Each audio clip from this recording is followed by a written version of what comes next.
Hello friends and students, આજના આ video સેક્શનમાં હું આપ સૌનું ફરી એકવાર સ્વાગત કરું છું અને ધારું છું કે તમે બધા સ્વસ્થ અને તંદુરસ્ત હશો.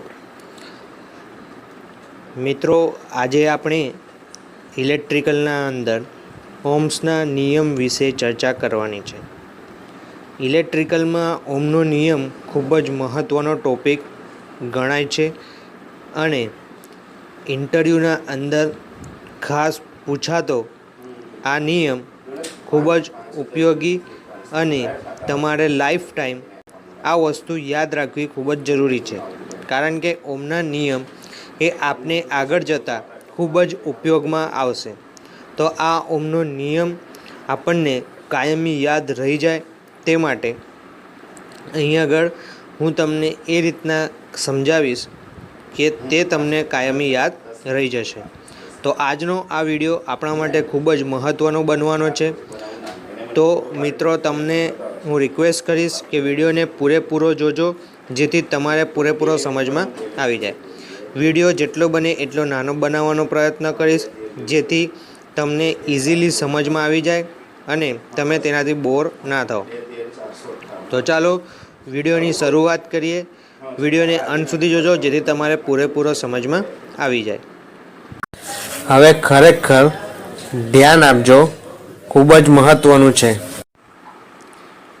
ઓહ્મનો નિયમને આપણે સમજતા પહેલાં 3 ઇલેક્ટ્રિકલ ક્વોન્ટિટી કે ઇલેક્ટ્રિકલ્સની સપ્લાય જ્યાં પણ અવેલેબલ હશે, એટલે કે ઇલેક્ટ્રિસિટી જ્યાં પણ અવેલેબલ હશે, જ્યાં પણ ઇલેક્ટ્રિસિટી પસાર થતી હશે, ત્યાં 3 વસ્તુ ઇલેક્ટ્રિકલી 3 ક્વોન્ટિટી ત્યાં હોવાની જ છે.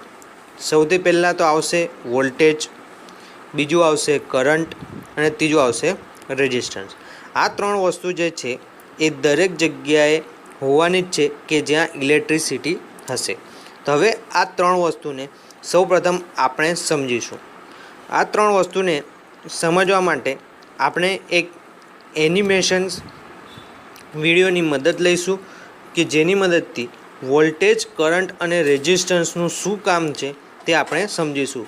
આગળ આપણે તે સમજી ગયા હતા, પરંતુ અહીંયા તેને સમજવું જરૂરી છે, કારણ કે આપણે ઓહ્મ્સનો નિયમ સમજવાનો છે.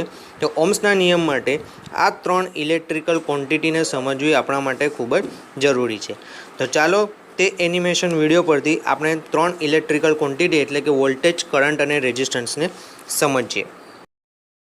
જુઓ મિત્રો, અહીંયા આપણે 3 એનિમેશન આપેલા છે, જેના અંદર 3 કેપના ઉપર લેટર્સ લખેલા છે.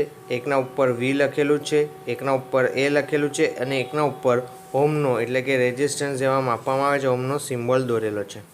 હવે તમે જોશો તો એને દોરીથી બાંધેલો છે અને દોરી કોના હાથમાં છે? ઓહ્મ્સના હાથમાં. તેના ઉપરથી સાબિત થાય છે કે ઓહ્મ શું કરે છે? કરંટને પસાર થવા દેતો નથી. અને મિત્રો, સાથે જોશો તો પાછળ જે વોલ્ટેજ છે, વોલ્ટેજવાળું એનિમી, એ કરંટને ધક્કો મારે છે. એટલે વોલ્ટેજનું કામ શું છે? કરંટને ધક્કો મારીને આગળ વહેવડાવવાનું. અને રેઝિસ્ટન્સનું કામ છે કે કરંટને વહેવાનું છે તેનો ઓપોઝ કરવાનો, એટલે કે કરંટને રોકવાનું કામ રેઝિસ્ટન્સનું છે અને કરંટને વહેવડાવવાનું કામ વોલ્ટેજનું છે. તો આમ આપણે આ 3 એનિમીઝ ઉપરથી આપણે જાણી શકીએ કે મિત્રો, અહીંયા રેઝિસ્ટન્સ એ કરંટને રોકશે અને વોલ્ટેજ કરંટને વહેવડાવવા માટે હેલ્પ કરશે. તો આમ રેઝિસ્ટન્સ, વોલ્ટેજ અને એમ્પિયરનો પોતપોતાનો ગુણ છે. મિત્રો, હવે હું આશા કરું છું કે તમારે 3 ઇલેક્ટ્રિકલ ટર્મ્સ વોલ્ટેજ, કરંટ અને અવરોધ એટલે કે રેઝિસ્ટન્સ શું છે અને તેમનો ગુણ શું છે તે તમારા સમજમાં આવી ગયું હશે. હવે આપણે એક સ્ટેપ આગળ વધતા ઓહ્મના નિયમ વિશે વાત કરીશું. ઓહ્મનો નિયમ સમજતા પહેલાં આ ઓહ્મનો નિયમ કોણે બનાવ્યો તેના વિશે વાત કરીએ તો તે જ્યોર્જ સિમોન ઓહ્મ નામના સાયન્ટિસ્ટે આ નિયમ શોધ્યો, કે જેના પરથી તેને સાબિત કર્યું કે વોલ્ટેજ, કરંટ અને અવરોધ વચ્ચે કોઈ સંબંધ રહેલો છે. તે 3 ટર્મ્સ જે વોલ્ટેજ, કરંટ અને રેઝિસ્ટન્સ, જે ઇલેક્ટ્રિસિટી જ્યાં પણ હશે ત્યાં આ 3 ટર્મ્સ આવેલી હશે અને તે ટર્મ જે વોલ્ટેજ, કરંટ અને અવરોધ જે 3 અલગ અલગ ક્વોન્ટિટી છે તેમના વચ્ચે કોઈને કોઈ સંબંધ રહેલો છે તે આ જ્યોર્જ સિમોન ઓમ નામના સાયન્ટિસ્ટે ફાઇન્ડ કર્યું. હવે તેને શું સાબિત કર્યું તેને તે સ્ટેટમેન્ટ આપેલું છે. તે સ્ટેટમેન્ટ ખૂબ જ મહત્ત્વનું છે અને તે સ્ટેટમેન્ટ તમારે ઇન્ટરવ્યૂ વાઇવાના અંદર અને કાયમી તમને યાદ રહે તે રીતે તેને સમજવાનું છે. તો ચાલો તે સેન્ટેન્સ વિશે સમજાવું કે અચળ ઉષ્ણ તાપમાને એટલે કે કોન્સ્ટન્ટ ટેમ્પરેચરે, કોઈ પણ એક ટેમ્પરેચર જે કોન્સ્ટન્ટ થઈ જાય એટલે કે જો 32 ડિગ્રી સેન્ટીગ્રેડ પર તમે તે પ્રયોગ કરતા હોય તો તેના અંદર ટેમ્પરેચરમાં કોઈ ચેન્જીસ થવો જોઈએ નહીં. તો એવા કોન્સ્ટન્ટ એટલે કે અચળ ઉષ્ણ તાપમાને જો ક્લોઝ સર્કિટમાંથી, ક્લોઝ સર્કિટ કોને કહેવાય? તમે અહીંયા નીચે જુઓ, આ સર્કિટ તમારે દર્શાવેલી છે એ ક્લોઝ સર્કિટ છે, કોઈ જગ્યાએથી ઓપન નથી. જો ઓપન હશે સર્કિટ તો તેમાંથી કરંટ પસાર થશે નહીં. આ નિયમ છે કે જ્યારે પણ સર્કિટ ઓપન હોય તો તેમાંથી કોઈ જાતનો કરંટ પસાર થાય નહીં. હંમેશા સર્કિટ કેવી જોઈએ? ક્લોઝ હોવી જોઈએ, જેથી કરંટને એક ક્લોઝ પાથ મળે અને એમાંથી કરંટ ઇઝીલી પસાર થઈ શકે. તો બે શરત આવી. પહેલી શરત શું હતી કે ઉષ્ણ તાપમાન કેવું હોવું જોઈએ? અચળ હોવું જોઈએ. બીજી જે શરત આવી તે શરત છે કે ક્લોઝ સર્કિટ હોવી જોઈએ. બરાબર. હવે ક્લોઝ સર્કિટ હશે તો તેમાંથી શું વહેતો હશે? કરંટ. એટલે શું કીધું કે અચળ ઉષ્ણ તાપમાને ક્લોઝ સર્કિટમાંથી જો વહેતો કરંટ સર્કિટને આપેલ દબાણના સમપ્રમાણમાં હોય છે. એટલે કે જો એક સર્કિટ લેવામાં આવે, એ સર્કિટ અચળ ઉષ્ણ તાપમાને રાખવામાં આવે એટલે કે કોન્સ્ટન્ટ ટેમ્પરેચર પર રાખવામાં આવે અને એ જો સર્કિટ ક્લોઝ હોય અને એ સર્કિટમાંથી કરંટ પસાર થતો હોય તો એ કરંટ જે છે એ આપેલ વીજ દબાણ એટલે કે વોલ્ટેજના કેવા હોય છે? સમપ્રમાણમાં હોય છે. એટલે કે જેટલો વોલ્ટેજ તમે જેટલું વીજ દબાણ આપશો એટલો કરંટ પસાર થશે અને જેટલો વીજ દબાણ ઓછો કરશો એટલો કરંટ ઓછો પસાર થશે. એટલે બંને શું થઈ ગયા? સમપ્રમાણમાં થઈ ગયા. જ્યારે અવરોધના વ્યસ્ત પ્રમાણમાં હોય છે. એટલે કે ક્લોઝ સર્કિટમાંથી જે કરંટ પસાર થાય છે એ કરંટ એ રેઝિસ્ટન્સના કેવા હોય છે? વ્યસ્ત પ્રમાણમાં એટલે કે વિરુદ્ધ પ્રમાણમાં. જેટલો કરંટ તમારો વધારે હશે, જેટલો રેઝિસ્ટન્સ વધારે હશે એટલો કરંટ તમારો ઘટતો જશે અને જેટલો રેઝિસ્ટન્સ ઓછો હશે એટલો કરંટ તમારો વધતો જશે. એ આગળ આપણે જે 3 ટર્મ્સ જોઈ, વોલ્ટેજ, કરંટ અને અવરોધની, તેના અંદર તમારે સમજમાં આવી ગયું હશે કે અવરોધનું કામ છે, રેઝિસ્ટન્સનું કામ છે કરંટને ઘટાડવાનું, કરંટને ઓછો પસાર થવા દેવાનો. એટલા માટે જે ઓમ્સના નિયમે શું ફાઇન્ડ કરી? બે વસ્તુ ફાઇન્ડ કરી, જેના માટે તેને બે શરતો આપી કે પહેલી શરત કે અચળ ઉષ્ણ તાપમાન હોવું જોઈએ અને બીજી શરત કે ક્લોઝ સર્કિટ હોવી જોઈએ. હવે જ્યારે આ બે શરતો પૂરી થઈ ચૂકી હશે પછી જો કરંટ પસાર થશે તો એ કરંટ એ વોલ્ટેજના સમપ્રમાણમાં હશે અને તે રેઝિસ્ટન્સના કેવો હશે? વ્યસ્ત પ્રમાણમાં. અહીં આગળ વી એટલે ઇલેક્ટ્રિકલ પોટેન્શિયલ ડિફરન્સ આપેલો છે તમારે. આરની વાત કરીએ તો એ આપણો રેઝિસ્ટન્સ છે અને આઈ એટલે આપણો કરંટ છે. તો આના પરથી જો આ બે ટર્મ્સને ભેગી કરીએ તો આપણને ફાઇનલ જે ફોર્મ્યુલા મળશે તે આવશે, શું આવશે?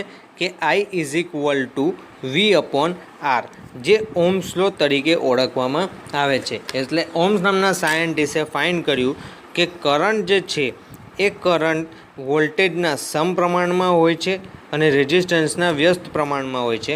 એટલે કે જો કરંટમાં વધારો કરવો હશે તો આપણે વોલ્ટેજ વધારવો પડશે, રેઝિસ્ટન્સ ઘટાડવો પડશે અને જો કરંટમાં ઘટાડો કરવો હશે તો વોલ્ટેજને ઘટાડવો પડશે અને રેઝિસ્ટન્સને વધારવો પડશે.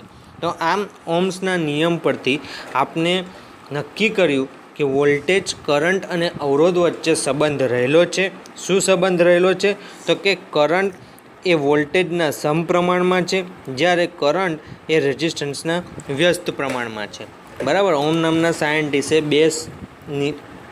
આ વસ્તુ જ્યારે ફાઇન્ડ કરી તો તેના માટે બે શરત આપી કે એક તો તમારું ટેમ્પરેચર એટલે કે ઉષ્ણ તાપમાન કેવું હોવું જોઈએ? કોન્સ્ટન્ટ હોવું જોઈએ. તેમાં જો કોઈ ચેન્જીસ ન થતો હોય તો જ તમે આ નિયમ તેના ઉપર લગાવી શકો. અને બીજું ક્લોઝ સર્કિટ હોવી જોઈએ. જો આ બેમાંથી કોઈપણ શરત પૂરી ન થતી હોય તો ત્યાં તમારું આ ઓહ્મ્સનો નિયમ લાગુ પડશે નહીં. તો આ ઓહ્મ્સના નિયમ પરથી આપણને જાણવા મળ્યું. આશા કરું છું તમારે સમજમાં આવી ગયો છે. ફરી એકવાર ઓહ્મના નિયમે સાબિત કર્યું કે પહેલાં બે શરત કઈ કે અચળ ઉષ્ણ તાપમાને ક્લોઝ સર્કિટમાંથી, આ બીજી શરત, જો કરંટ વહે તો તે સર્કિટને આપેલ વીજ દબાણ એટલે કે વોલ્ટેજના સમપ્રમાણમાં હશે અને રેઝિસ્ટન્સ એટલે કે અવરોધના વ્યસ્ત પ્રમાણમાં હશે. આ ઓહ્મના નિયમે સાબિત કર્યું કે જ્યારે અચળ ઉષ્ણ તાપમાને ક્લોઝ સર્કિટમાંથી કરંટ વહેશે તો એ કરંટ જે છે એ વોલ્ટેજના સમપ્રમાણમાં હશે અને રેઝિસ્ટન્સ એટલે કે અવરોધના કેવો હશે? વ્યસ્ત પ્રમાણમાં હશે. આ ઓહ્મના નિયમે સાબિત કર્યું. હવે આપણે જે ઉપરનું ફોર્મ્યુલા મળ્યું I=V/R, જેને આપણે ઓહ્મ્સ લો કહીએ છીએ, તેના ઉપરથી આપણે કોઈપણ બે ક્વોન્ટિટી જો આપેલી હોય તો આપણે ત્રીજી ક્વોન્ટિટી શોધી શકીએ છીએ. એટલે કે જો મારે આ ત્રણ ક્વોન્ટિટી છે, કઈ ત્રણ ક્વોન્ટિટી? I, V અને R. આ ત્રણમાંથી મારા પાસે કોઈ બી બે વેલ્યુ હોય તો હું ત્રીજી વેલ્યુ શોધી શકું. કઈ રીતે? સપોઝ આ ફોર્મ્યુલા હોય, મારા પાસે વોલ્ટેજ આપેલો હોય અને રેઝિસ્ટન્સ મને ખબર હોય, તો હું વોલ્ટેજની વેલ્યુ અને રેઝિસ્ટન્સની વેલ્યુને એકબીજાથી ડિવાઈડ કરીશ તો મને કરંટ મળી જશે. તે જ પ્રમાણે જો મારે વોલ્ટેજ શોધવો હશે તો હું શું કરીશ?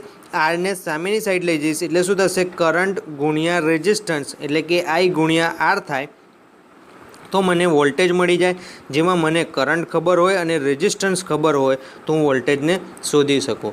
જો મારે રેઝિસ્ટન્સ ફાઇન્ડ કરવો હશે તો આરને હું ઉપર લઈ જઈશ, વોલ્ટેજ ત્યાંનો ત્યાં જ રહેશે અને કરંટ નીચે આવશે, એટલે ત્રીજું ફોર્મ્યુલા મળશે R=V/I, જે આપણને વોલ્ટેજ અને કરંટ ખબર હોય તો આપણે રેઝિસ્ટન્સ શોધી શકીએ. તો આમ ઓહ્મના નિયમ કોઈપણ સર્કિટમાં I, V અને Rની ગણતરી કરવા પાયાના નિયમ તરીકે ઉપયોગમાં લેવામાં આવે છે. કોઈપણ ઇલેક્ટ્રિકલ સર્કિટ કે જે ક્લોઝ સર્કિટ હશે અને અચળ ઉષ્ણ તાપમાને કામ કરતી હશે તો તે સર્કિટના અંદર જો મારે કરંટ, વોલ્ટેજ કે રેઝિસ્ટન્સ શોધવો હોય અને તેમાં જો કોઈ બી બે ક્વોન્ટિટી મને આપેલી હોય તો બે ક્વોન્ટિટીની મદદથી આપણે ત્રીજી ક્વોન્ટિટી ઓહ્મ્સના નિયમ પરથી આપણે શોધી શકીએ છીએ.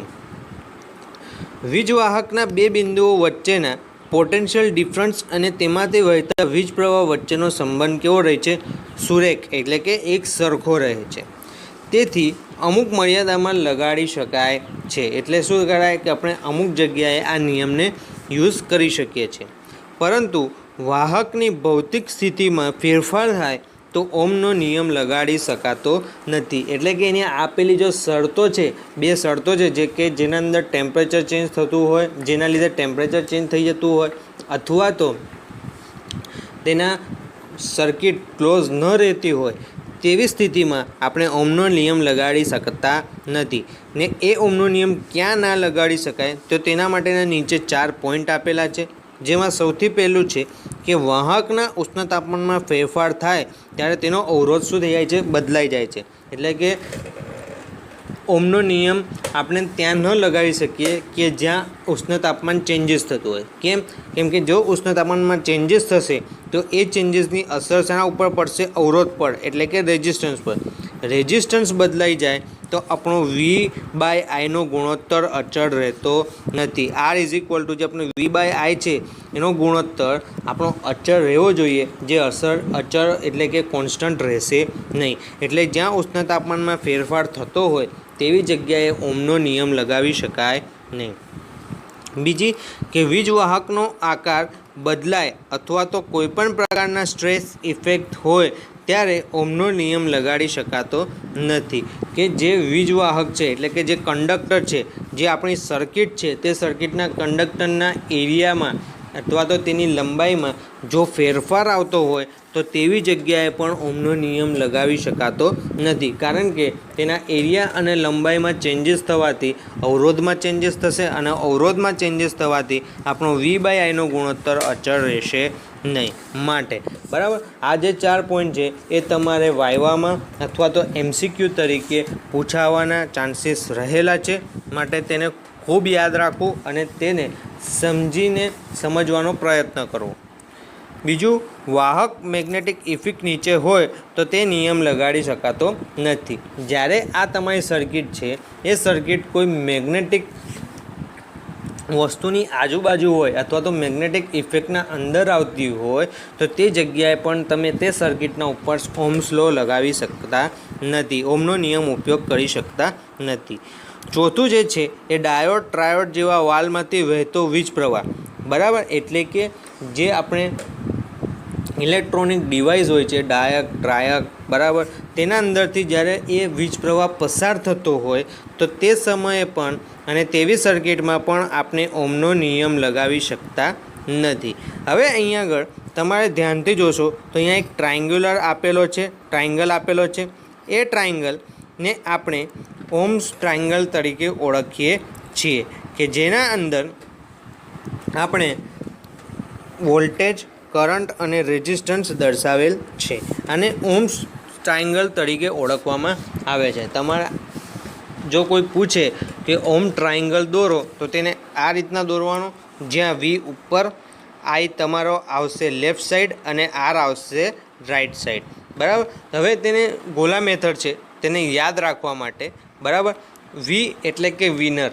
તો વિનર પરથી આપણે જ્યારે વિન થઈએ છીએ તો આપણે 2 આંગળીથી વીનો સિમ્બોલ બતાવીએ છીએ. તો એ વિનર જે હોય એ હંમેશા બધાથી ઉપર હોય એટલે કે ફર્સ્ટ પર હોય. તે V પરથી આપણે યાદ રાખવાનું કે હંમેશા V ક્યાં આવશે? ઉપરની સાઈડ આવશે. હવે નીચે 2 સાઈડ રહી, એક ડાબી સાઈડ અને જમણી સાઈડ. જમણી સાઈડને આપણે ઇંગ્લિશમાં શું કહીએ છીએ? રાઈટ. તો એને આપણે મૂકી દઈશું રાઈટ સાઈડ પર, આરને મૂકી દઈશું રાઈટ સાઈડ પર. તો જે ત્રીજી બાજુ રહી એ આવશે I. તો આ રીતે આપણે ટ્રાયંગલને યાદ રાખી શકીએ છીએ ઓહ્મ્સ ટ્રાયંગલમાં, જેમાં V એટલે કે વિનર હંમેશા ઉપર હોય અને બાકી જે I અને R રહે છે તે નીચેની સાઈડમાં રાઈટ સાઈડ પર આવશે R, બરાબર, અને લેફ્ટ સાઈડ પર આવી જશે I. તો આમ ગોલા મેથડથી તમે તેને યાદ રાખી શકો છો અને તેના ઉપરથી તમે ફોર્મ્યુલા પણ બનાવી શકો છો. કઈ રીતે ફોર્મ્યુલા બને તો આગળ આપણે જોઈએ. ચાલો મિત્રો, હવે આપણે જે ક્વોન્ટિટી શોધવાની છે તેના ઉપર અંગૂઠો મૂકવાથી અને બાકીની ક્વોન્ટિટી વાંચવાથી સૂત્ર મળશે. એટલે કે આપણે જે ટ્રાયંગલ આગળ જોયું તે ટ્રાયંગલના ઉપર જો આપણે જે ક્વોન્ટિટી શોધવાની છે તેના ઉપર અંગૂઠો મૂકીએ, જેમ કે સૌપ્રથમ V શોધવાનો હોય તો V ઉપર અંગૂઠો મૂકતા IR વંચાશે. જો તમે જોશો તો આ ટ્રાયંગ્યુલર અહીંયા તમારે દર્શાવેલ છે, જેમાં ઉપર V, નીચે લેફ્ટ સાઈડ પર I અને અહીંયા કેવું આવે R. હવે મારે V શોધવો છે તો હું Vના ઉપર અંગૂઠો મૂકીશ તો મને નીચે શું વંચાશે? I અને R. તેના ઉપરથી ફોર્મ્યુલા બની જશે V = IR, બરાબર. તો આમ તમારે જો ટ્રાયંગ્યુલર આવડતો હોય, તમે ટ્રાયંગ્યુલર બનાવતા શીખી જાઓ તો ટ્રાયંગ્યુલર પરથી તમે જે પણ ક્વોન્ટિટી ફાઇન્ડ કરવી છે તે ક્વોન્ટિટી ઇઝીલી તેના માટેનું ફોર્મ્યુલા તમે જાતે બનાવી શકો છો.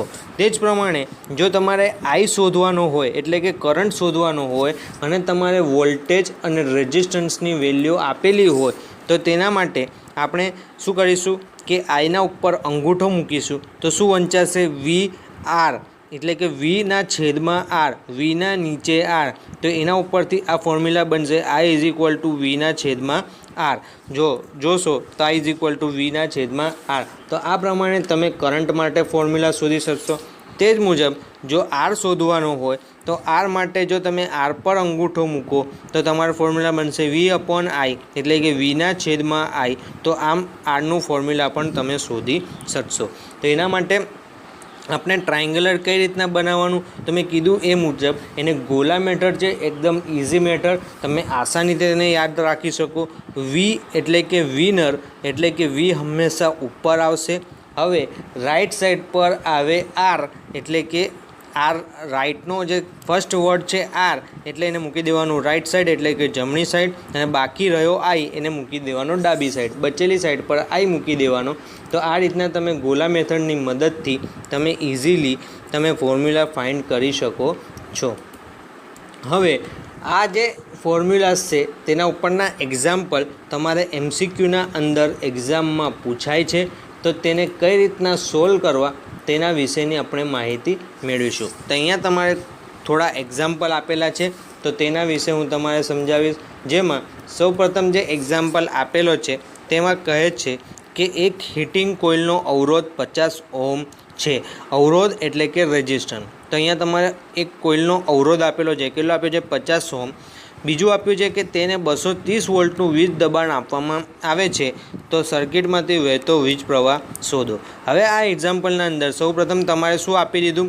રેઝિસ્ટન્સ. તો અહીંયા તમારે રેઝિસ્ટન્સ આપી દીધું છે R=50. તમારી બુકના અંદર આરની જગ્યાએ ઈ કરેલું છે, જે ખોટું છે, જેને તમે સુધારી લેજો, બરાબર.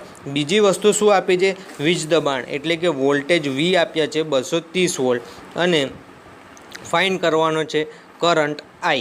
એનો મતલબ કે મારા પાસે બે વેલ્યુ છે, વોલ્ટેજ અને કરંટ. મારે ફાઇન્ડ કરવાનું છે વોલ્ટેજ અને રેઝિસ્ટન્સ છે, કરંટ ફાઇન્ડ કરવાનો છે. તો મિત્રો હવે આપણે ફરીથી અહીંયા ટ્રાયંગ્યુલર બનાવીશું. એ ટ્રાયંગ્યુલર પર મારે શું શોધવાનું છે? કરંટ. તો હું કરંટના ઉપર આંગળી મૂકીશ એટલે કે અંગૂઠો મૂકીશ, તો મારા પાસે બીજી બે ક્વોન્ટિટીનું શું ફોર્મ્યુલા આવશે? V/R. તો એ જ ફોર્મ્યુલા હું અહીંયા એપ્લાય કરીશ. હવે વોલ્ટેજ મારા પાસે કેટલા છે? 230. રેઝિસ્ટન્સ છે 50. તો 230 / 50 કરીશ તો મારા આન્સર શું આવશે? 4.6 એમ્પિયર. બીજો જે એક્ઝામ્પલ છે તે છે કે હીટિંગ કોઇલમાં 5 એમ્પિયર કરંટ પસાર થાય છે. જ્યારે તેને 250 વોલ્ટનું વીજ દબાણ આપવામાં આવે છે, તો તેનો અવરોધ શોધો. બરાબર. અહીંયા આગળ આપણે કરંટ આપેલો છે, વોલ્ટેજ આપેલો છે અને રેઝિસ્ટન્સ શોધવાનો છે. જ્યાં કરંટ આપણને 5 એમ્પિયર આપેલો છે, વોલ્ટેજ V 250 વોલ્ટ આપેલા છે અને રેઝિસ્ટન્સ શોધવાનો છે. તો હવે અહીંયા આગળ આપણે ટ્રાયંગલ છે તે ટ્રાયંગલ પર આરના ઉપર અંગૂઠો મૂકીશું, તો બાકીના જે બે વેલ્યુ છે એ આપણે ફોર્મ્યુલા મળશે કે R=V/I. તો મિત્રો અહીંયા હવે આપણે ફોર્મ્યુલા એપ્લાય કરતાં વોલ્ટેજમાં આપણે 250 વોલ્ટ અને કરંટની જગ્યાએ 5 એમ્પિયર લખીશું, તો આપણો જે આન્સર છે રેઝિસ્ટન્સ આવશે 50 ઓહ્મ. તો આમ આ રીતે કોઈ બી બે ક્વોન્ટિટી આપી હોય તો આપણે ત્રીજી ક્વોન્ટિટી શોધી શકીએ છીએ. તે જ પ્રમાણે ત્રીજો જે એક્ઝામ્પલ છે જેના અંદર ઇસ્ત્રીનો અવરોધ 110 ઓહ્મ આપેલો છે, એટલે કે રેઝિસ્ટન્સ આપેલો છે, અને તેમાંથી પસાર થતો કરંટ 2.5 એમ્પિયર છે. તો વીજ દબાણ એટલે કે વોલ્ટેજ શોધવાના છે. જ્યાં કરંટ આપ્યો છે 2.5 એમ્પિયર, રેઝિસ્ટન્સ આપ્યો છે 110 ઓહ્મ, તો વોલ્ટેજ આપણે શોધવાના છે. ફરી ટ્રાયંગ્યુલર મૂકીશું. ઓહ્મ્સ ટ્રાયંગલના ઉપર આપણે વોલ્ટેજ શોધવાનું હોવાથી વોલ્ટેજ પર આપણે અંગૂઠો મૂકીશું અને નીચે રહેશે IR, એટલે ફોર્મ્યુલા આવશે V=I/R. જે ફોર્મ્યુલા મિત્રો આપણે અહીંયા એપ્લાય કરતા અહીંયા આપણને આઈનું વેલ્યુ 2.5 છે, આરની 110, તો બંનેનો ગુણાકાર કરીશું તો આપણને ફાઇનલ જે વોલ્ટેજ મળશે એ મળશે 275 વોલ્ટ. તો આમ તમારે આ જે એક્ઝામ્પલ છે તે MCQમાં પૂછાઈ શકે છે, બરાબર. તો તમારે તેનું કેલ્ક્યુલેશન આવડવું જોઈએ. તેના માટે ફક્ત તમારે આ ઓહ્મ્સ લો ટ્રાયંગ્યુલર યાદ કરવાની જરૂર છે. જો ઓહ્મ્સ લોનો ત્રિકોણ તમારે યાદ રહી જશે તો તેના ઉપરથી તમારે આવા કોઈ પણ એક્ઝામ્પલ પૂછાશે, તમે જે વેલ્યુ ફાઇન્ડ કરવાની છે તેના ઉપર આંગળી મૂકીને તમે તેનું ફોર્મ્યુલા બનાવી શકશો, અને ફોર્મ્યુલા બનાવવાથી તમારે વેલ્યુ પુટઅપ કરતાં તમારે તેનો આન્સર ઇઝીલી મળી રહેશે.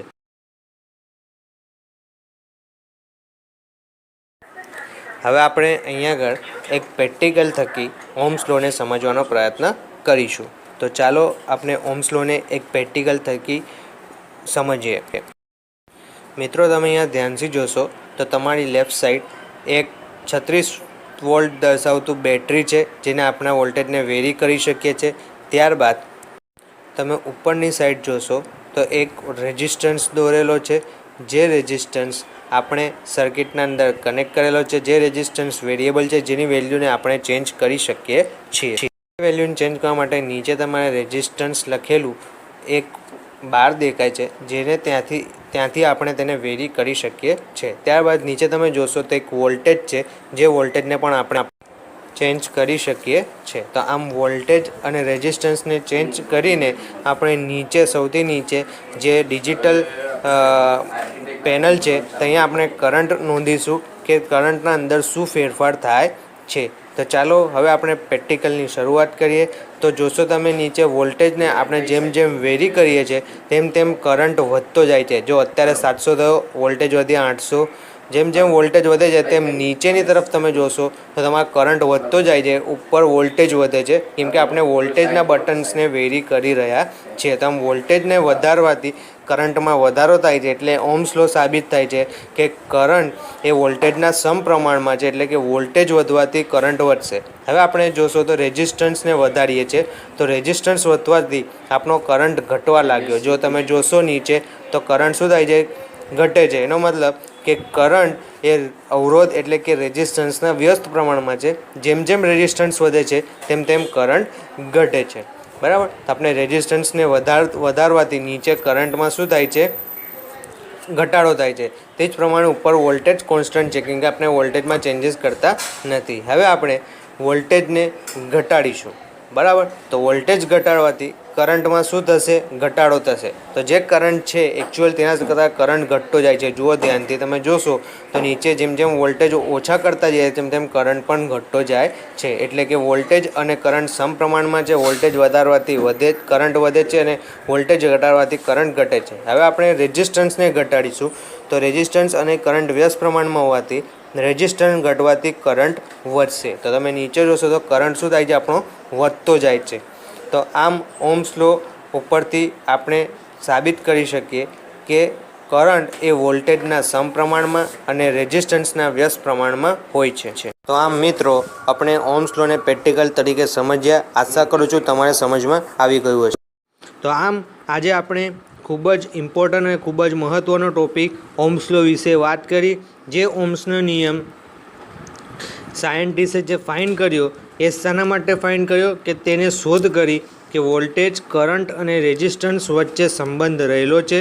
શું સંબંધ છે, તો તેને બે શરતોના આધીન તેને સંબંધ દર્શાવ્યો કે જો અસલ ઉષ્ણતાપમાન એટલે કે કોન્સ્ટન્ટ ટેમ્પરેચર અને ક્લોઝ સર્કિટ એટલે કે ક્લોઝ પાથ ધરાવતી ઇલેક્ટ્રિસિટીના અંદર જો કરંટ વહે તો તે કરંટ આપણા વોલ્ટેજના શું હોય છે, સમપ્રમાણમાં હોય છે અને રેઝિસ્ટન્સના કેવો હોય છે, વ્યસ્ત પ્રમાણમાં હોય છે। આ ઓહ્મ્સનો નિયમ હતો। આશા કરું છું તમારે સમજમાં આવી ગયો હશે। જો ન સમજમાં આવ્યો હોય તો તમે કોમેન્ટ કરીને જણાવી શકો છો, તેને સમજાવવાનો પૂરેપૂરો પ્રયત્ન કરીશ। અને તે છતાં ન સમજમાં આવે તો તમે ITI આવી કોન્ટેક્ટ કરીને તમે તે વસ્તુ શીખી શકો છો। આ ટૉપિકને તમે ઇગ્નોર ન કરતા, ખૂબ જ IMP છે। તમારે આગળ જતાં ઇન્ડસ્ટ્રીઝના અંદર, તમારી એક્ઝામના અંદર અને તમારે આગળ જતાં લાઈફમાં તે ખૂબ જ ઉપયોગી બનવાનું છે। તેથી આને સ્કીપ ન કરતા તેને સારી રીતે સમજવાનો પ્રયત્ન કરજો। નવા વિડીયો સાથે ફરી મળીશું, ત્યાં સુધી સ્વસ્થ રહેજો, તંદુરસ્ત રહેજો। આશા કરું તમારો વિડીયો પસંદ આવ્યો હોય તો તેને લાઇક બટન પર લાઇક કરી દેજો। જો તમારા દોસ્ત યાર હોય તેના જોડે તેને શેર કરજો અને કોઈ અસમજણ યા ડિફિકલ્ટી હોય તો નીચે કોમેન્ટ બોક્સમાં કોમેન્ટ કરી દેજો। અને જો તમે અમારી ચેનલને સબસ્ક્રાઈબ ન કરી હોય તો સબસ્ક્રાઈબ કરી લેજો અને વિડીયોને જલ્દી મેળવવા માટે બેલ આઇકોન પર પ્રેસ કરી અને જો તમારે વિડીયોને જલ્દી મેળવવું હોય તો તે માટે તમે ઓલ નોટિફિકેશન પર ક્લિક કરી દેજો, જેથી વિડીયો તમારે જલ્દીથી તમારા નોટિફિકેશન થ્રુ મળી રહે। આ વિડીયો સાથે ફરી મળીશું, ત્યાં સુધી સ્વસ્થ રહો, તંદુરસ્ત રહો।